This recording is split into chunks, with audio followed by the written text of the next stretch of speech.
Hello everyone, আশা করি তোমরা সবাই ভালো আছো। তোমাদের সাথে আমি শেয়ার করতে চলেছি সিকিম ট্যুরের first part of blog video. খুব তাড়াতাড়ি সেকেন্ড পার্টও আমি নিয়ে চলে আসবো এডিট করে। তো এই পুরো ব্লগ ভিডিওটা আমি শুরু করেছিলাম যখন আমরা এনজেপি পৌঁছে যাই, সেখান থেকে শেয়ার ট্যাক্সি নিয়ে যাত্রাটা শুরু করেছিলাম সিকিমের উদ্দেশ্যে। ঠিক তখন থেকেই ব্লগ ভিডিওটা আমি স্টার্ট করেছি, তার আগে আমি কোনো ব্লগ ভিডিও নিইনি, কারণ আমার কাছে পুরো জার্নিটা ছিল একদমই অবিশ্বাসযোগ্য, যেটা আমি ভাবতেই পারিনি যে আমি দুদিনের মধ্যে এমন একটা জায়গা, যেটা আমার কাছে ড্রিম একটা প্লেস ছিল যাওয়ার, সেটা আমি যাচ্ছি দুদিনের মধ্যে প্ল্যান করে। সেটা আমার কাছে পুরোই একটা অবিশ্বাসযোগ্য ছিল। যখন আমরা এনজেপি পৌঁছে গিয়ে শেয়ার ট্যাক্সিতে বসি, তখন আমি ভাবলাম ইয়েস, ফাইনালি আমরা যাচ্ছি। তো 2 ঘন্টার মতো অলমোস্ট জার্নি করার পর আমাদের এক লাঞ্চের জন্য একটা জায়গা এই জায়গাটাতে হোল্ড করে লাঞ্চ করার জন্য। সেখানেরও ভিউটা দেখলাম খুব সুন্দর, তাই তোমাদের সাথে এটাও শেয়ার করলাম। আর আস্তে আস্তে রাস্তার দুই সাইডে যে পাহাড়ের প্রাকৃতিক সৌন্দর্য, সেটা তো তোমরা দেখেছো, খুবই মন ছুঁয়ে যাওয়া একটা মনোরম প্রাকৃতিক পরিবেশ। এত ভালো লাগছিল, পুরো আমার কাছে একটা স্বপ্নের মতো লাগছিল পুরো জার্নিটা। দেখতে দেখতে দেখতে দেখতে আস্তে আস্তে আমরা একদম সিকিমে যে এন্ট্রান্স, সেই জায়গাতেও চলে এসেছি। দেখতেই পাচ্ছ তোমরা ভিডিওতে, সিকিম বলে লেখা রয়েছে ওয়েলকাম। আর এটা সেই তিস্তা রিভার, যেটার ওপর থেকে আমরা ক্রস করছি সিকিমের উদ্দেশ্যে। আমরা পৌঁছে গেছি শেষমেশ আমাদের হোটেল তিবেত হোম। এইখানে আমাদের এখন সব এন্ট্রি চলছে, ওরা সব সিগনেচার করছে, সব কিছু ফর্মালিটিস পূরণ করছে। আর দিস ইজ আওয়ার হোটেল, এটাই হচ্ছে আমাদের সেই হোটেল। বুক করেছিলাম অনলাইনেই। এবার দেখা যাক ভেতরে গিয়ে কীরকম কী সার্ভিস আর কেমন কী, সেটাও তোমাদের সাথে শেয়ার করব। আমাদের রুমটা কেমন, দিস ইজ আওয়ার রুম। আমাদের রুম যেমন দেখেছিলাম ফটোতে ভিডিওতে, ঠিক তেমনই নিট অ্যান্ড ক্লিন অ্যান্ড সুন্দর রুমটা। ওয়াও, রুম থেকে আমাদের সব থেকে বেস্ট পার্ট, ভিউটা খুব সুন্দর দেখা যাচ্ছে, দারুণ। আর একদম টপে আমাদের রুমটা পেয়েছি, আর তার উপরে রুমের বেলকনি দিয়ে, বেলকনি না, আমাদের রুমেরই পুরো উইন্ডো দিয়ে পুরো একদম বাইরের সুন্দর ভিউ দেখা যাচ্ছে। রানিং করেছি জেট, পুরো টায়ার্ড হয়ে গেছে। টিভি আছে, সুন্দরভাবে ম্যানেজেবল আর সুন্দরভাবে neat and clean. I am totally satisfy. Are you satisfy? ও তো ডান্স করছে, কালিন্দি হয়ে গেছে। এখানে একটা কাবাডও আছে, জামা কাপড় রাখার। দেন এখানে বাথরুম আছে, দেখিয়ে দিই আসো।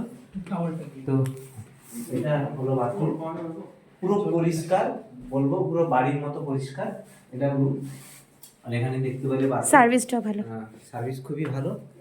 আর এটা আমাদের খাবার চলে এসছে, ডাল ভাত আলু ভাজা, সাথে তোমার মাছের তরকারি, আর এটা কি মিক্স সবজি রান্না। খেয়ে তো আমার জিজু বলছে খুব ভালো লেগেছে, জিজু আগে স্টার্ট করেছে খাওয়া। তোমার কেমন লাগলো? নাইস।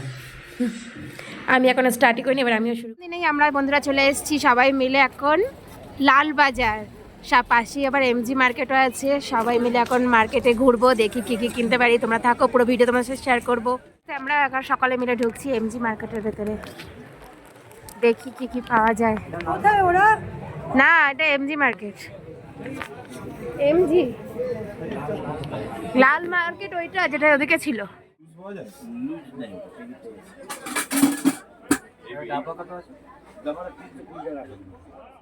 এমজি মার্কেটের ঠিক ওপরের প্লেসটায় খুব সুন্দরভাবে আলোকসজ্জা সজ্জিত ছিল, যেটা দেখতে রাতের বেলায় খুবই ভালো লাগছিলো। আর সামনে ক্রিসমাস ইভিনিং ছিল, যার জন্য আরও সুন্দরভাবে সাজানো হচ্ছিল, যেটা দেখতে খুবই ভালো লাগছিল। আমি তো প্রচুর আনন্দ করেছিলাম, সাথে অনেক ফটো সেশনও করেছিলাম। দ্বিতীয় দিন আমরা সকাল সকাল রেডি হয়ে বেরিয়ে পড়েছিলাম নাথুলা পাসের উদ্দেশ্যে। নাথুলা পাস যাওয়ার পথে আমরা দেখতে পাই প্রাকৃতিক সৌন্দর্য পাহাড়ের, যেটা দেখার মতো ছিল, মনোরম দৃশ্য। সেই দৃশ্যই আমি তোমাদের সাথে তুলে ধরেছি এই ভিডিওর মাধ্যমে।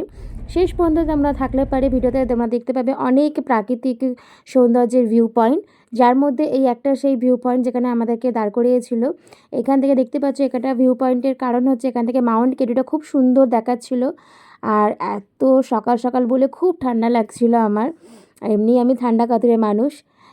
তারপর আমরা চলে এসেছিলাম একটা ছোটো ধাবাতে, সেখানে বসে আমরা সবাই মিলে সকালে ব্রেকফাস্টটা কমপ্লিট করে রওনা দিই নাথুলা পাসের উদ্দেশ্যে। এটা সেই নাথুলা পাসের ভিউ পয়েন্ট, যেখানে চায়না আর ইন্ডিয়ার বর্ডারটা পুরোপুরি ক্লিয়ার বোঝা যায়।